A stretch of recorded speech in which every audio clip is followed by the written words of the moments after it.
අපි ඉස්සරහට හිටියේ ChatGPT Claude වලට තමයි හොඳටම වැඩ කරන්න පුළුවන් කියලා. නමුත් දැන් අද යන්නේ Gemini.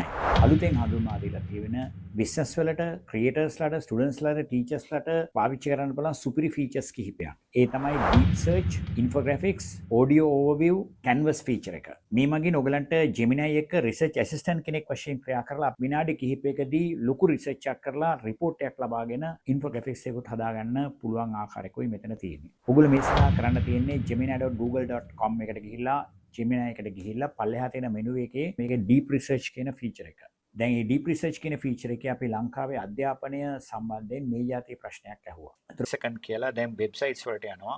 සාමාන්‍ය search එක වගේ නෙමෙයි. මෙයා ඉස්සෙල්ලා පොඩ්ඩක් think කරනවා. මොකද්ද මේ කරන්න යන්නේ? දැන් මෙතන button එකක් තියෙනවා start research කියලා ඒක press කරනවා. මෙයා දැන් එක websites වලට ওই විදිහට websites වලට ගිහිල්ලා තොරතුරු ලබා ගත්තට පස්සේ දැන් මෙයා අපිට comprehensive report එකක් executive summary එකක් මේ විදිහට ලොකු report එකක් ලබා දෙනවා. සම්පූර්ණ වගු සහිතව report එකක් ලබා දෙනවා. ඔයගලන්ට පුළුවන් share and export කියලා කරන්න. මෙයා website ගණනාවකට ගිහිල්ලා ඒකෙන් අපිට report එකක් generate කරලා දුන්නා. ඊට පස්සේ මේ ලැබිච්ච ප්‍රතිඵල මත අපිට පුළුවන් website එකක්, සම්පූර්ණ website එකක් ඊළඟ කොටසට යන්න ඉස්සලා අපේ videos like කරලා follow කරලා තියාගන්න. අපේ AI skills course එකට ඇතුළේ වෙනවා නම් පල්ලෙහා තියෙන link එක click කරලා බලන්න. තරමින් පවතිනවා. දැන් මේ ඉස්සලාම HTML code එක දුන්න website එකේ දැන් ඒක ගිහිල්ලා ඔන්න අවසානයේදී මේ සම්බන්ධයෙන් අපිට website එකක් ලබා දීලා තියෙනවා. මේ විදිහට මේ qualified for university eligibilities detail stream breakdown ඊට පස්සේ මේ මුල් report එක මත අපිට පුළුවන් infographics එක නැත්නම් data visualization එකක් කරන්න. create කියලා අපිට infographic එකක් හදාගන්න. මේ තියෙන්නේ data visualization overall performance graphs ඇඳලා දීලා තියෙන එක science streams වලට candidate distribution ඊට පස්සේ මේකේ තියෙන histograms එම අපිට වෙනම images වශයෙන් save කරගන්න පුළුවන්.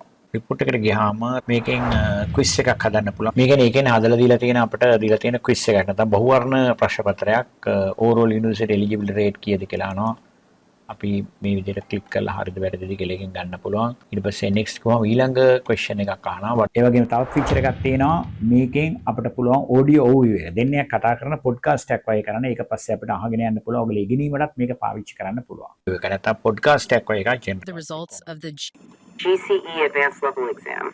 This is the 2023 cohort, the one they actually sat back in January 2024. Right, 64.33% passed 3 core subjects.